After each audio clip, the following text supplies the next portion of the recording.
mean it's too small? It's a real Shillelagh. It says it right there on the tag.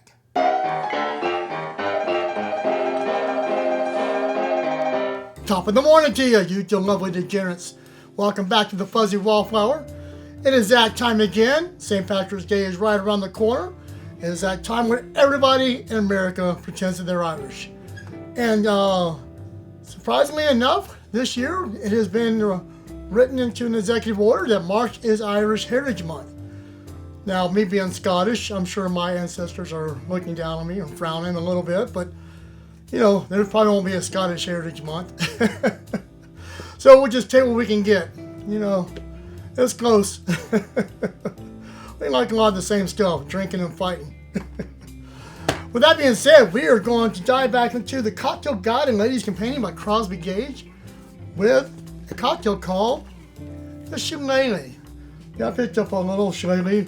Most times you see them, they're those huge walking canes, but my understanding, they also kept small ones on them too, like a personal defense weapon, because, you know.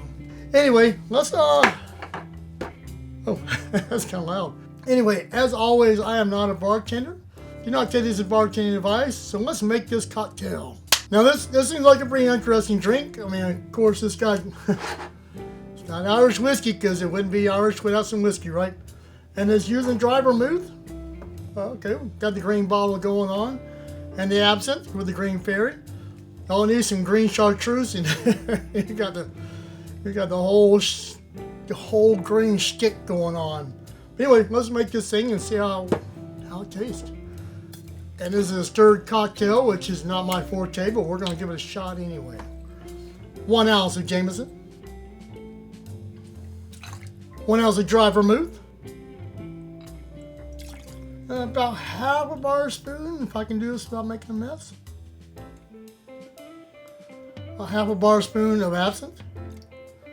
Or a full bar spoon, if you can't pour it good like me. And about 3 dashes of Angostura. And it's stirring time. Need to find me a cool catchphrase for that one, like stirring up trouble or something. Now it says to pour it into a cocktail glass, but I don't feel like that's appropriate considering that it might be a little too frou-frou, and you might need something to hit something upside the head with if you need to. I feel like this is a good fighting drink. And then, my friends, is a Shillelagh. Not to be confused with a Shillelagh. Well, this ought to be interesting. Oh, and the absinthe, you don't taste it, but you can smell it. Surprisingly not as strong.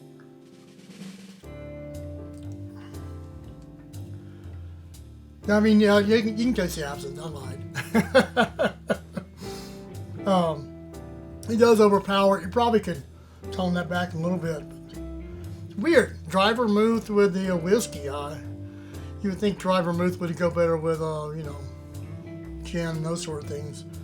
But, I don't know. That is a Shillelagh. Give it a try. It's definitely something out of my comfort zone. Well, in the meantime, you know what to do. Cilantro.